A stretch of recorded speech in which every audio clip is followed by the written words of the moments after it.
Hello दोस्तों, welcome back to my channel. आज की इस वीडियो में हम बात करेंगे important topic rigid rotor model.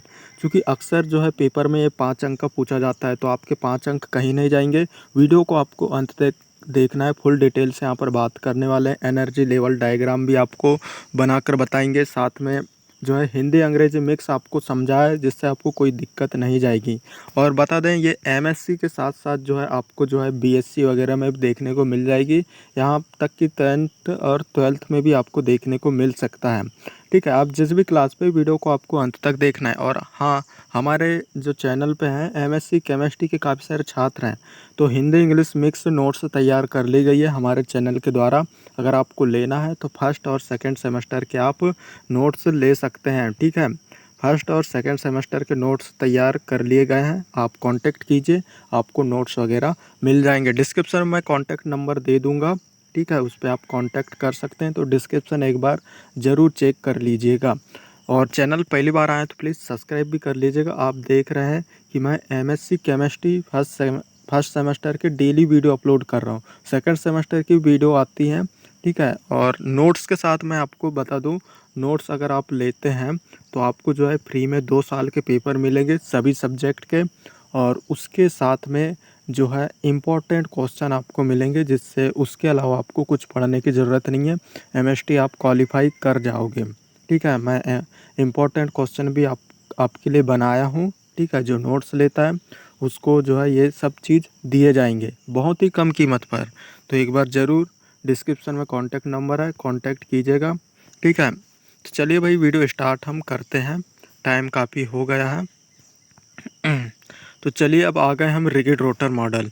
ठीक है, वीडियो भले ही यहाँ पर लंबी होगी, लेकिन आपको पूरा समझ में आ भी जाएगा। तो अंत तक ज़रूर देखिएगा, आपका यहाँ पर फ़ायदा होगा। ठीक है, आप वीडियो को पूरा नहीं देखते और फिर आपको समझ में नहीं आता, तो ऐसी गलती ना करें भाई। ठीक है, रिजिड रोटर मॉडल सबसे पहले पेपर में आ जाएगा। Explain rigid rotor model in detail, इस टाइप के क्वेश्चन आपके बनते हैं। या right not on rigid rotor model. ठीक है, इस प्रकार के इंग्लिश में प्रश्न बनेंगे। या रिजिड रोटर मॉडल क्या है समझाइए। तो आपको जो है सबसे पहले आपको लिखना है रिजिड रोटर मॉडल के बारे में। यदि मॉलिक्यूल को एनर्जी दें तो मॉलिक्यूल में रोटेशन उत्पन्न हो सकती है। ठीक है, यदि किसी मॉलिक्यूल है उसमें अगर एनर्जी दें तो उसमें रोटेशन उत्पन्न हो सकती है, जिसमें रोटेशनल स्पेक्ट्रा प्राप्त होगा। जिससे जो है रोटेशनल स्पेक्ट्रा प्राप्त होगा। यदि किसी मॉलिक्यूल को हम एनर्जी देते हैं तो उसमें जो है रोटेशन उत्पन्न होता है, और जिससे रोटेशनल स्पेक्ट्रा प्राप्त होगा। ठीक है, जिसे रोटेशनल स्पेक्ट्रा प्राप्त होगा, इस रोटेशन को प्रदर्शित करने वाले अणु को एक रिजिड रोटर मान सकते हैं। इतना आपको लिखना है रिजिड रोटर मॉडल में। अब जो है हम यहाँ पर जो है ये बनाया है। ठीक है, इसी के बारे में हमने यहाँ पर लिखा भी है, तो पढ़ लेते हैं। मान लो किसी 2 एटॉमिक मॉलिक्यूल के 2 एटम के मास। ठीक है, यदि कोई 2 मॉलिक्यूल हैं। ठीक है, M1 M2 2 मॉलिक्यूल हैं। ठीक है, 2 एटम है, यानी 2 मॉलिक्यूल, जिनका मास जो है M1 है और दूसरे का M2 है। और दोनों के बीच की दूरी R। ठीक है, दोनों की एक दूसरे से R डिस्टेंस पर हैं। तो ये R डिस्टेंस पर हैं। दोनों एटम को मिलाने वाली लाइन के सेंटर में ग्रेविटी C है। ठीक है, यहाँ पर आप देख रहे हैं दोनों को मिलाने वाली रेखा के बीच में जो सेंटर है C, ये जो है सेंटर में C दिया हुआ, ये ग्रेविटी है। ठीक है, ग्रेविटी। अब इनकी M1 व M2 से डिस्टेंस क्रमशः R1 व R2 है। तो देख लेते हैं। ये आपको पेन कॉपी लेकर भी आप बैठ जाइए और आप जो है लिख सकते हैं। ठीक है, इतना यहाँ पर मैं आपको समय दे रहा हूँ कि आप आराम से लिख भी सकते हैं नोट को साथों साथ में। तो M1 M2 यहाँ पर दिया है। सेंटर ग्रेविटी यहाँ पर C है। M1 व M2 यहाँ पर आपका क्या है, मास है। ठीक है, द्रव्यमान आप कह सकते हैं। और M1 व M2 के बीच की दूरी यहाँ पर R है। ठीक है, आप स्क्रीन पर देख रहे हैं M1 व M2 के बीच की दूरी R है। और यहीं पर बात करें, ठीक है, कि M1 से सेंटर C, मतलब ग्रेविटी के बीच की दूरी R1 है और सेंटर से M2 की दूरी R2 है। तो चलिए भाई अब यहाँ पर बात करते हैं डाई एटॉमिक टोटल डिस्टेंस, मतलब दोनों एटम के बीच की टोटल डिस्टेंस क्या है। तो टोटल डिस्टेंस की बात करें तो टोटल डिस्टेंस हम R1 प्लस R2 को निकाल कर ही निकालेंगे ना। तो यहाँ पर R है, R बराबर R1 प्लस R2, ये टोटल डिस्टेंस हो जाएगा दोनों एटमों के बीच की दूरी। इसी प्रकार मास, ठीक है, मास द्रव्यमान के लिए बात करें तो M1 के लिए R1 दूरी, ठीक है, और सेंटर से, और M2 के लिए सेंटर से R2 दूरी है। तो यहाँ पर देख लेते हैं डिस्टेंस, डिस्टेंस मतलब दूरी, इतना तो आपको बन ही जाएगा। तो M1 R1 बराबर M2 R2 हो जाएगा, ठीक है। इसको हम समीकरण 2 यहाँ पर दे देंगे और फर्स्ट को समीकरण 1। अब मोमेंट ऑफ इनर्शिया की बात करें तो मोमेंट ऑफ इनर्शिया को हम I से रिप्रेजेंट करते हैं। तो I बराबर हो जाएगा M1 R1 square M2 R2 square, ठीक है, प्लस में हो जाएंगे M1 R1 square plus M2 R2 square. इसे भी हम जो है समीकरण 3 दे दीजिएगा, ठीक है, समीकरण 3 इसको दे देना है। इतना करने, क्वेश्चन देखिए आप लिखेंगे, ठीक है, समझेंगे तो बहुत ही आसान है, ठीक है। आप साथों साथ करते जाइए और जब आपका पूरा नोट्स तैयार हो जाए उसके बाद आप फिर से इसे एक बार पढ़िए, समझिए, तो आपको आराम से समझ में आ जाएगा। बाकी मैं समझा रहा हूँ, अभी यहाँ पर ख़त्म नहीं हुआ है। अब फ्रॉम इक्वेशन 1 से, ठीक है, तो इक्वेशन 1 से हम देखेंगे, ये इक्वेशन 1 है, ठीक है, जो कि ऊपर दिया है, यहाँ पर भी मैंने उतार लिया है। तो R बराबर R1 प्लस R2, ये इक्वेशन 1 है। तो R1 R2, इसमें क्या होगा, R1 को हम इस साइड ले आएंगे, ठीक है, तो ला लिए भाई। तो यहाँ पर क्या हो जाएगा, R माइनस R2 हो जाएगा, ये प्लस में है, ठीक है, ये प्लस में इस साइड में आएगा तो ये माइनस में हो जाएगा, और ये इस साइड हो जाएगा, ठीक है, आप स्क्रीन पर देख ही रहे हैं। R1 बराबर R माइनस R2 हो जाएगा, समीकरण 4। इक्वेशन 1 को ही हम जो है यहाँ पर एडिट किए हैं, तो ये समीकरण इसको 4 हम दे देंगे, इस प्रकार हो जाएगा R1 बराबर R माइनस R2, ठीक है। चूँकि यहाँ पर R1 का मान निकालने के लिए हम जो है ये यहाँ पर किया है, ठीक है। R2 के लिए हम जब निकालेंगे तो R2 के लिए यहाँ पर क्या हो जाएगा, R2 बराबर R माइनस R1 हो जाएगा, ठीक है। यहाँ पर R तो रहेगा ही लेकिन माइनस भी रहेगा, और R2 के लिए निकालेंगे तो यहाँ पर 1 हो जाएगा और यहाँ पर 2 हो जाएगा। तो खैर हम सबसे पहले R1 के लिए ही निकाल लेते हैं। इसे समीकरण इक्वेशन 4 दे देंगे हम। समीकरण 4 का मान, ठीक है, समीकरण 4 का मान इक्वेशन 4 की वैल्यू इक्वेशन 2 में रखेंगे। तो इक्वेशन 2 क्या है हमारी, देख लेते हैं भाई, ठीक है। इक्वेशन 2 आप देख रहे हैं M1 R1 बराबर M2 R2, ये इक्वेशन 2 है हमारी। इसी पर हम जो है इसका मान रखेंगे समीकरण 4 का। तो M1 यहाँ पर R1 दिया था, तो R1 के जगह में यहाँ पर हमने मान रख लिया है। R2 का मान तो खैर अभी निकाले नहीं है, तो जैसा का वैसा हम यहाँ पर रहने देंगे, तो यहाँ जैसा का वैसे ही है। इसके बाद हम आगे सॉल्व करेंगे M1, तो M1 R1 हो जाएगा, नीचे आप देख रहे हैं, माइनस M2 R2 हो जाएगा यहाँ पर, ठीक है, ऐड किया है। उसी प्रकार बराबर, तो M2 R2 जैसा का वैसे ही यहाँ पर दिया जाएगा। उसके आगे हम यहाँ पर सॉल्व करेंगे M1 R1। अब ये माइनस में है, इस साइड में जाएगा तो प्लस में हो जाएगा। तो हम देख लेते हैं M1 R1 जैसा का वैसा यहाँ पर लिख देंगे, लेकिन इसको यहाँ पर ला देंगे तो ये प्लस में हो जाएगा M1 R2 plus M2 R2। अब आगे सॉल्व करते हैं, ठीक है, M1 R1 जैसा का वैसा बराबर M1 प्लस M2, यहाँ पर M1 प्लस M2 यहाँ पर लेंगे और R कॉमन ले लेंगे। इन दोनों से हम R कॉमन यहाँ पर ले लिया है और इसे कोष्टक में हम बंद कर देंगे। तो R2 कॉमन यहाँ पर लिया है। अब R2 बराबर यहाँ पर हो जाएगा, R2 बराबर यहाँ पर ये बटे में हो जाएंगे सब M1 R अपान M1 प्लस M2। इस प्रकार इससे भी जो है समीकरण 5 हम दे दिया है, ठीक है, समीकरण 5 हम इसे दे देंगे। इसी प्रकार आप जो है R2 के लिए निकाल सकते हैं, सॉरी R1 के लिए निकाल सकते हैं। ये तो R2 के लिए निकला था, ठीक है। अब R1 के लिए भी इसी प्रकार आप निकाल सकते हैं, ठीक है। यहाँ पर आप देख लीजिए, यहाँ से निकाला था हमने समीकरण 4 का मान, इक्वेशन 2 में रखकर हमने मान निकाला था। तो इसी प्रकार आप जो है R1 का भी निकाल सकते हैं। तो हम R1 का यहाँ पर नहीं निकालेंगे, आप डायरेक्ट भी लिखेंगे तो अंक यहाँ पर कटेंगे नहीं, क्योंकि कॉपी चेक करने वाला वो खुद ही समझ जाएगा। ठीक है, इतना तो भाई सबको निकालते बन ही जाता है। MSc कर रहे हैं या BSc कर रहे हैं तो आपको समझ में आ जाएगा किस प्रकार निकालना है, और एग्ज़ामिनर जो कॉपी चेक करता है वो भी समझ जाएगा कि क्या है। तो आप लिख दीजिएगा इसी प्रकार, मतलब समीकरण 5 की तरह ही यहाँ पर R2 है आपका। ठीक है, तो यहाँ पर सिर्फ R1 हो जाएगा, और यहाँ पर जो M1 है, ठीक है, सॉरी M1 है यहाँ पर, तो यहाँ पर M2 हो जाएगा। बाकी जैसा का वैसे ही यहाँ पर रहेगा। आप मिलान भी कर लीजिए क्या परिवर्तन आया है। बस यहाँ R2 है तो यहाँ R1 हो गया है, यहाँ M1 है तो यहाँ M2 हो गया है। जहाँ 1 है तो 2 और 2 है तो 1 हो गया, बाकी जैसा का वैसा। इसलिए इसी प्रकार हमने यहाँ पर लिखा है। तो ये समीकरण 6 हो जाएगा। ठीक है, R1 का वैल्यू यहाँ पर निकल कर आ गया है, और R2 की वैल्यू हमारे सामने है। समीकरण 5 और 6, R1 R2 की वैल्यू हमारे पास निकली हुई है। अब इसको क्या करेंगे, इक्वेशन 5 और 6 का मान, ठीक है, मतलब R1 व R2 का मान इक्वेशन 3 पर रखेंगे। ठीक है, इक्वेशन 3 पर रखेंगे, क्योंकि इक्वेशन 3 हमारा क्या है, आप देख रहे हैं I बराबर M1 R12 plus M2 R2 square 2 square. ठीक है, M1 R1 square plus M2 R2 square समीकरण 3 का मान है, I का मान है। ठीक है, तो इसी पर हम रखेंगे।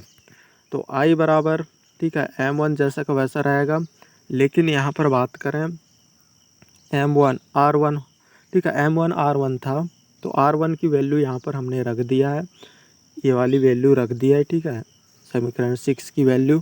तो यहाँ पर M2 R2 हो जाएगा, क्योंकि आप देख रहे हैं ना यहाँ पर M2 R, ठीक है, M2 R है तो यहाँ सभी का स्क्वायर हम कर देंगे, M2 स्क्वायर R2 स्क्वायर होगा। ठीक है, यहाँ पर थोड़ा सा गलत कर दिया मैंने, यहाँ पर आप सुधार करके स्क्वायर कर दीजिएगा R2 स्क्वायर। ठीक है, यहाँ पर मैं नीचे लिख दिया है तो कोई बात नहीं है, M2 स्क्वायर R2 स्क्वायर। अब ये स्क्वायर क्यों होगा, ठीक है, स्क्वायर क्यों होगा, तो स्क्वायर आप इक्वेशन 3 पर आप देख लीजिए। ठीक है, इक्वेशन 3 पर हम देख रहे हैं स्क्वायर लगा हुआ है। ठीक है, स्क्वायर लगा हुआ है इसलिए हम स्क्वायर करेंगे। R1 R2 में स्क्वायर लगा हुआ है तो हम सभी का स्क्वायर कर देंगे भाई। ठीक है, तो यहाँ स्क्वायर कर दिया। इसी प्रकार M2, अब यहाँ पर R2 का जो R2 की वैल्यू दी है ना, ठीक है, ऊपर आप देख रहे हैं ये समीकरण 5 में R2 की वैल्यू दी है। R2 की वैल्यू यहाँ पर रख देंगे M2, यहाँ पर क्या था M2 R2 था। ठीक है, तो यहाँ पर R2 की वैल्यू हमने यहाँ पर रख दिया है, आप स्क्रीन पर देख रहे हैं ये R2 की वैल्यू है, और यहाँ पर स्क्वायर हमने कर दिया है, क्योंकि समीकरण 3 पे जो है यहाँ पर R2 का स्क्वायर, तो यहाँ पर सभी का स्क्वायर हो जाएगा, तो स्क्वायर कर लिया है। ठीक है, अब यहाँ से हम जो है कॉमन लेंगे M1 M2, ठीक है, M1 M2 कॉमन लिया जाएगा, यहाँ पर भी यहाँ से कॉमन लिया जाएगा क्योंकि सभी सेम है। ठीक है, M1 और M2 सेम है तो यहाँ से हम कॉमन ले लेंगे, यहाँ से और यहाँ से, साथ में जो है R2 को भी हम कॉमन लेंगे। तो ले लेते हैं भाई, यहाँ पर आप देख रहे हैं M1 M2 जब हमने कॉमन लिया, ठीक है, यहाँ से कॉमन लिया M1 और M1 2 से, ठीक है, M1 स्क्वायर से, तो यहाँ पर हमारा क्या बचेगा, M2 M1 बचेगा, और R2 भी यहाँ पर डबल थे तो एक लिया है। ठीक है, M2 M1 यहाँ पर डबल थे तो सिंगल हमने लिया है। कॉमन लेते हैं मतलब जो डबल है उसे जो है हम सिंगल ही सिर्फ लेते हैं। उसी प्रकार यहाँ पर जो है M1 प्लस M2 ये कॉमन था तो यहाँ इन दोनों में से भी हम कोई एक ले लेंगे। ठीक है, तो यहाँ पर हमने ले लिया है। अब इस पर क्या करेंगे, M2 प्लस M1 इसे हम एक बार काट देंगे, यहाँ से स्क्वायर कट जाएगा क्योंकि दोनों सेम है, M1 plus M2 M2 plus M1। आप आगे लिखो या पीछे लिखो, M2 पहले लिखो या M1 पहले लिखो, सेम बात है। तो ये बराबर है तो ये कट जाएंगे, एक बार कटेगा, ठीक है। यहाँ पर ये सिंगल है और यहाँ पर डबल है, स्क्वायर मतलब एक कट जाएगा और सिंगल बचेगा सिर्फ। तो यहाँ पर ये सिंगल बचा, एक तो यहाँ का ये कट गया, तो यहाँ पर ये बचेगा सिर्फ M1 M2 और ये R2, इस प्रकार ये बचेगा। तो अब यहाँ पर क्या होगा, M1 M2 upon M1 plus M2 ये होता है पाई के बराबर, ठीक है। पाई बराबर M1 M2 upon M1 plus M2 होता है। तो इसकी जगह में हम यहाँ पर लिख दिए पाई लिख देंगे, क्योंकि ये जो है म्यू की वैल्यू है, तो म्यू हम इसके स्थान पर लिख देंगे म्यू R2, ठीक है। तो यहाँ पर म्यू लिख दिया हमने, म्यू आर स्क्वेयर, ठीक है। इस प्रकार ये हो जाएगा, समीकरण 8 हमारा हो जाएगा। ये तो यहाँ पर कंप्लीट हो जाएगा, ठीक है, रिजिड रोटर।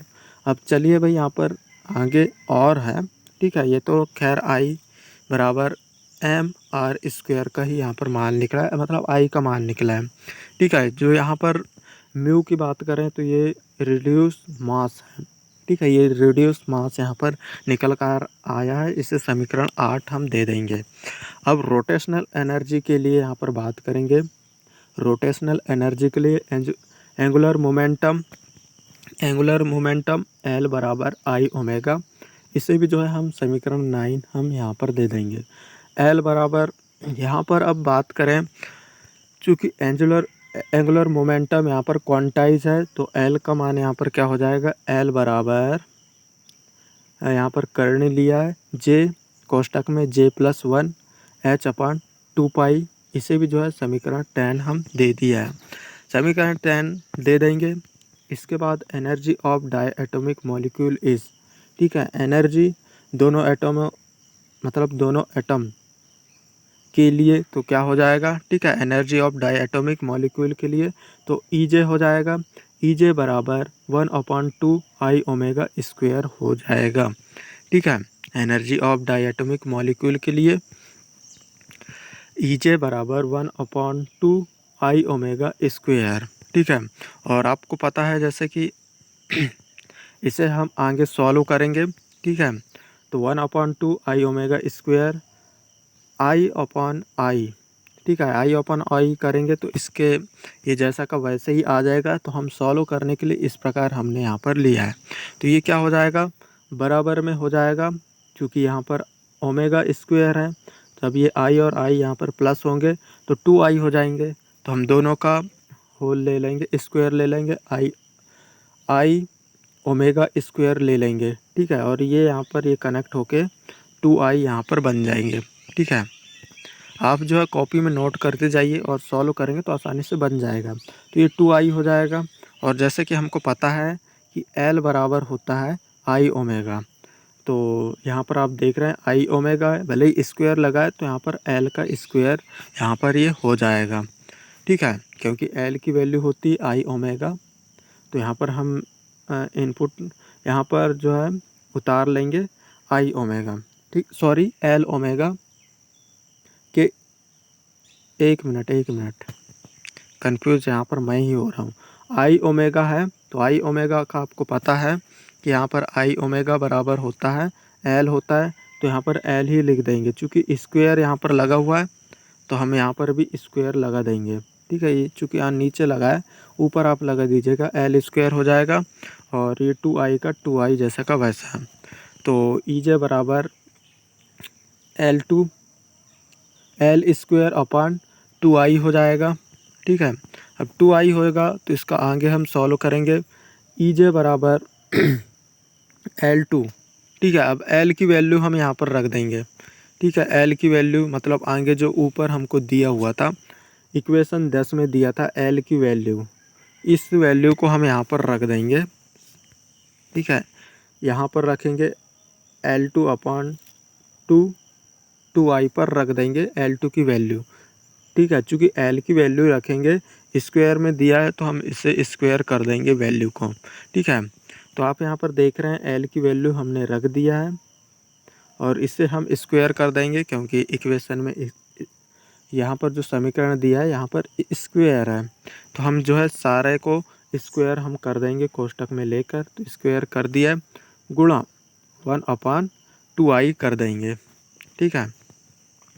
या इसके बटे में आप डायरेक्ट जो है 2i कर सकते थे, लेकिन हमने यहाँ पर सॉल्व करने के लिए आपकी सरलता के लिए इस प्रकार यहाँ पर सॉल्व किया है, तो कोई दिक्कत नहीं है यहाँ पर भी। और इसके बाद हम यहाँ पर सॉल्व करेंगे तो यहाँ पर क्या हो जाएगा, ये इससे ये कट हो जाएगा, ठीक है, इससे ये कट हो जाएगा, ठीक है। सबसे पहले तो यहाँ पर ये सॉल्व होगा तो हो जाएगा क्या, यहाँ पर 2 दूनी 4 और ये 4 दूनी 8, तो 8 पाई, और यहाँ पर भी ये स्क्वायर हो जाएगा, तो ये भी स्क्वायर, ठीक है। और ये यहाँ का ये आई, ठीक है, पाई भी स्क्वायर हो जाएगा, और यहाँ पर भी ये स्क्वायर हो जाएगा, क्योंकि यहाँ पर सभी का स्क्वायर होगा ना, ठीक है, इसका भी स्क्वायर होगा। तो खैर यहाँ से जो है ये करनी यहाँ पर कट हो जाएगी, ठीक है, जो स्क्वायर दिया है इसके यहाँ पर करनी यहाँ पर कट हो जाएगी, क्योंकि यहाँ पर ये बाहर आ गया है, और यहाँ पर जो जितने भी दिए हैं सभी का स्क्वायर हो जाएगा, स्क्वायर होगा। तो यहाँ पर मैंने डायरेक्ट कर दिया है, ठीक है, सॉल्व। स्क्वायर होगा, ठीक है, स्क्वायर होगा तो यहाँ पर ये 2 है तो यहाँ पर 4 हो जाएगा, और ये 4 दूनी 8 हो जाएगा, 8i हो जाएगा। और चूँकि यहाँ पर पाई भी दिया है तो पाई का स्क्वायर हो जाएगा और h का भी स्क्वायर हो जाएगा, तो यहाँ पर नीचे मैंने लिख रखा है। और इसे फिर हम जो है एडिट करके इस प्रकार हम यहाँ पर लिखेंगे, तो यहाँ पर लिख लिया है, ठीक है, ये लिखा है, और ये समीकरण 11 हो जाएगा, इक्वेशन इसे 11 आप दे दीजिएगा। अब जे बराबर रोटेशनल क्वांटम नंबर है, जो यहाँ पर जे दिया है ना, ये क्या है, रोटेशनल क्वांटम नंबर है, इसे रोटेशनल क्वांटम नंबर कहते हैं। अब इससे जो है समीकरण 11 में जे बराबर 0 1 2 3 रखेंगे, जब भाई तो जो है एनर्जी लेवल डायग्राम जो है बनेगी ना, तो इसे हम मान रखना ज़रूरी है। तो यहाँ पर जे बराबर 0 1 2 3 रखेंगे तो क्या होगा, नीचे हम वैल्यू देखेंगे, यहाँ पर जे है, ठीक है, जे बराबर यहाँ पर हमने 0 रखा है, स्क्रीन पर आप देख रहे हैं। E0 बराबर हो जाएगा हमारा, ये तो यहाँ पर सेम ही रहेगा, E0 गुणा इसकी वैल्यू हमें यहाँ पर समीकरण 11 में रख रहे हैं, ये बात का ध्यान रखना, ठीक है। क्योंकि जे बराबर यहाँ पर 0 रखा है, ये देख लीजिए 0 रखा, तो यहाँ पर बराबर 0 वैल्यू हमें यहाँ पर प्राप्त होगी, सारा का सारा 0 हो जाएगा। और अब यहाँ पर जे बराबर 1 हम रखेंगे, ठीक है, जे बराबर 1 हम यहाँ पर जब रखेंगे तो 1 रखा है यहाँ पर, तो क्या हो जाएगा, क्या होगा, 2h स्क्वायर, ठीक है, 2h स्क्वायर हो जाएगा, 8 पाई स्क्वायर आई हो जाएगा, ठीक है। जब जे बराबर 1 रखेंगे तो यहाँ पर क्या होगा, एक और एक 2 हो जाएंगे, ठीक है। अब ये दो जब होगा तो यहाँ पर आके ऐड हो जाएगा, 2h स्क्वायर हो जाएगा। तो इस प्रकार यहाँ पर आप देख रहे हैं, यहाँ पर 2h स्क्वायर होगा, बाकी ये तो सेम ही है, ठीक है। उसी प्रकार E2, ठीक है, जे बराबर 2 रखेंगे तो h स्क्वायर 8 पाई स्क्वायर आई गुणा, यहाँ पर अब जे की वैल्यू रखें, जे बराबर 2, तो यहाँ पर हो जाएगा 2 धन 1 हो जाएगा 3, और 3 गुणा 2 तो हो जाएगा 3 दूनी 6, तो 6 जब होगा तो 6h स्क्वायर, बाकी जैसा का वैसा, ठीक है। इसी प्रकार आप आगे रखते जाइएगा, बाकी उतनी आपको ज़रूरत नहीं है, 2 ही आप 2-3 मान आप 0 1 2 इतने तक की मान आप निकालेंगे, जे के मान तो पर्याप्त है, ठीक है, आगे करने की ज़रूरत नहीं है, एग्जामिनर खुद ही समझ जाएगा, ठीक है। अब ये एनर्जी लेवल डायग्राम मैंने यहाँ पर बनाया है, ठीक है, एनर्जी लेवल डायग्राम इस प्रकार आप बना लीजिएगा, क्योंकि मैंने दूसरे पेज पर नहीं बनाया, इसी पर आपको जो समझने के लिए बना लिया है, आप बड़ा बनाइएगा, ठीक है। यहाँ पर मैंने छोटा सा बनाया हुआ है।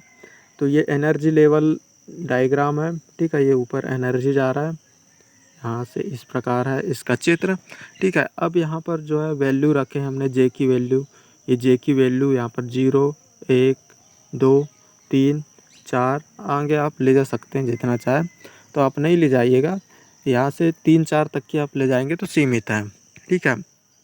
तो यहाँ पर जे की वैल्यू जब 0 रखा तो यहाँ कुछ हुआ नहीं, 1 रखेंगे, यहाँ पर आप देख लीजिए, ये भी पढ़ लीजिए, जे की वैल्यू बढ़ने पर एनर्जी के बीच का स्पेस भी इंक्रीज होता है। ठीक है, जब जे की वैल्यू यहाँ पर हम बढ़ा रहे हैं जैसे 1 2 3 4, तो इनके बीच की जो स्पेस है, ठीक है, ये जो स्पेस है यहाँ पर, ये यहाँ पर बढ़ रहा है कि नहीं, ठीक है, तो ये यहाँ पर बढ़ रहा है, इंक्रीज़ हो रहा है।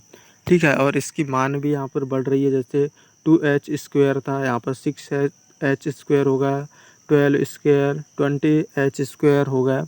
इस प्रकार ये बढ़ता है। ठीक है, मतलब दोनों के बीच की दूरी, यहाँ पर डिस्टेंस बढ़ता है, ठीक है, या स्पेस का है, ये सभी बढ़ते हैं। तो ये था एनर्जी लेवल डायग्राम।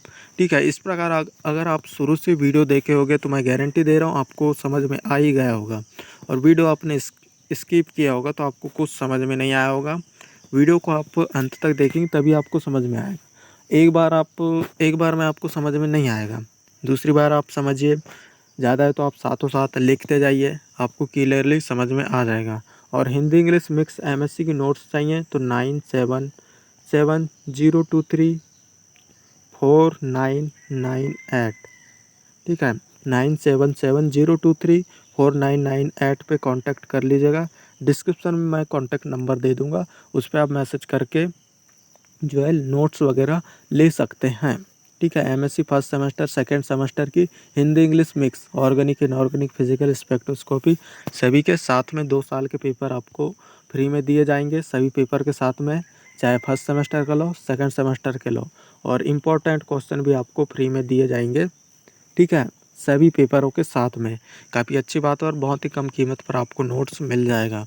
तो इस प्रकार ये रिजिड रोटर कंप्लीट हो गया हमारा। ठीक है, बहुत ही क्लियर नोट्स आपको दिया जाएगा, कांटेक्ट आप कर लीजिएगा। डिस्क्रिप्शन में एमएससी फर्स्ट सेमेस्टर के कई वीडियो अपलोड हैं, आप जाकर देख भी लीजिए। बाकी आज की इस वीडियो में इतना ही। वीडियो को शेयर कीजिए, लाइक कीजिए, कमेंट कीजिए।